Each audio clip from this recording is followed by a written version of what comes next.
Sistema economico, bancario, politico, universitario ed anche giudiziario, insieme per un incontro dal tema internazionalizzazione delle imprese Made in Sicily verso la Cina.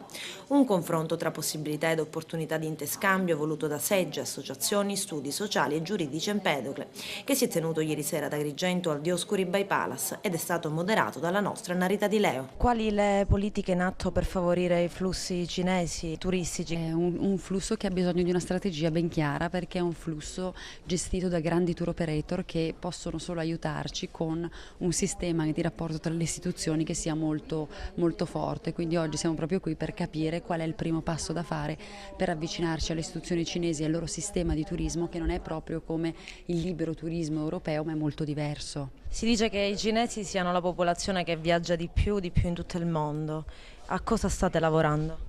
Stiamo lavorando a questa certificazione di servizi che si chiama Welcome Chinese, promossa dal Ministero del Turismo cinese attraverso il suo ente proposto China Tourism Academy.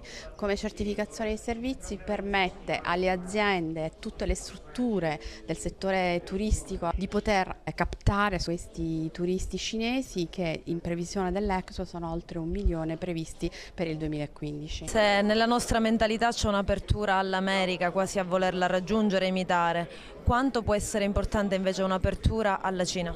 Ma sicuramente oggi è indispensabile perché la Cina è l'unico paese che sta crescendo economicamente, è l'unico paese dove ancora oggi si riesce a fare dei grossi investimenti e fortunatamente adesso anche i cinesi vogliono investire in Italia, però è bene pensare che per il cinese non bisogna far conoscere soltanto la Ferrari, bisogna far conoscere anche il prodotto siciliano, le capacità della nostra cultura, della nostra storia, dei nostri beni paesaggistici, archeologici e quindi ritengo che incontri come questo sono importanti per dare la possibilità anche ad una regione che punti in una formazione diversa rispetto al passato, una formazione che non è soltanto quella dell'inglese ma che può essere anche quella del cinese, una formazione che può puntare anche ad avere la capacità di attrarre investimenti stranieri, investimenti che siano anche investimenti da parte dell'Oriente. Quale spazio c'è per le aziende siciliane in Cina? La Cina rappresenta non solo un paese dove produrre per importare verso i paesi in via di sviluppo, ma anche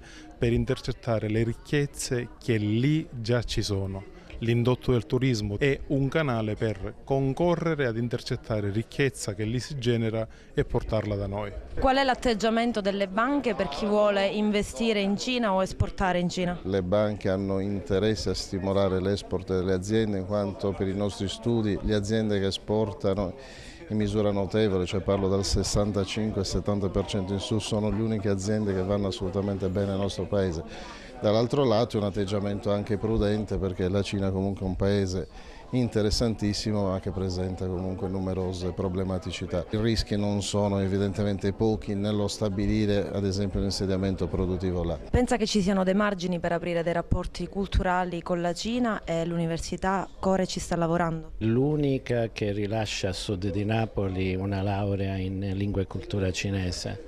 Siamo ormai su un terreno consolidato di rapporti con la Cina. La nostra ex professoressa titolare dell'insegnamento di cinese è diventata direttrice dell'Istituto Italiano di Cultura in Cina. La Cina oggi sta per diventare la più grande economia mondiale e certamente quella con le maggiori possibilità.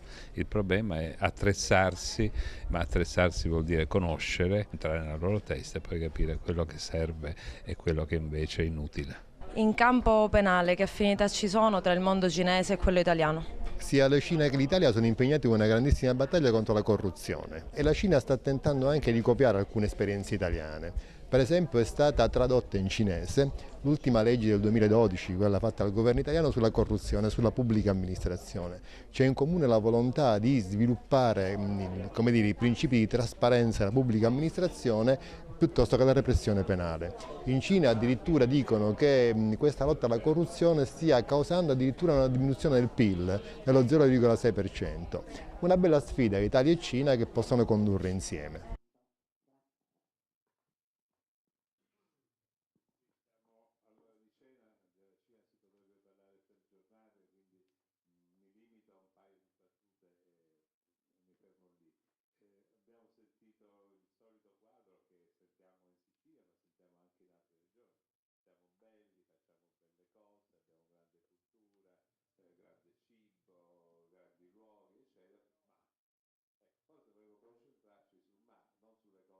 Teresa parlarci addosso delle cose dove le nostre lacune dovremmo lavorare su quello.